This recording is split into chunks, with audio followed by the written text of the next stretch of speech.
বন্ধুরা, তোমরা ছোট আলু দিয়ে আলুর দম খেতে কে কে পছন্দ করো? আজকে আমি বানাবো, চলো।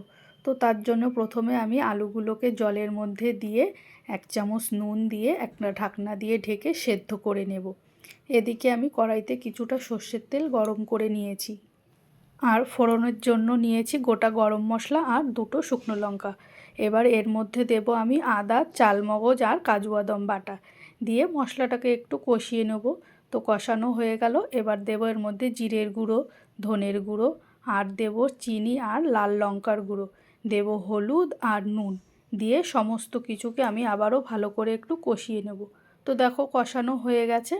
এবার দিলাম এর মধ্যে আমি ফ্যাটানো টক দই। এটাকে গ্যাস কমিয়েই কষাবো, নাহলে দইটা কেটে যাবে।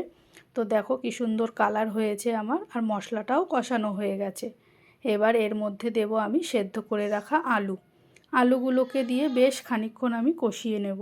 তো দেখো আমার আলুগুলো কষানো হয়ে গেছে, সুন্দরভাবে আমি সমস্ত কিছু কষিয়ে নিয়েছি।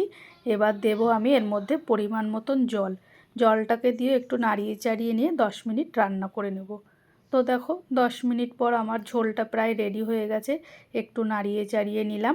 এবার এর মধ্যে দেব আমি গরম মশলা, আর দেব কসুরি মেথি, আর দেব কিছুটা ধনেপাতা কুচোনো দিয়ে এটাকে আবারও ভালো করে নাড়িয়ে চাড়িয়ে নিয়ে 10 মিনিট রান্না করে নেব। এই আলুর দমটা খেতে খুব ভালো লাগে, লুচি কিংবা পরোটার সাথে দুটোতেই ভালো যায়। তো বন্ধুরা, তোমাদের এই রান্নাটা কেমন লাগলো আমাকে অবশ্যই কমেন্ট করে জানিও।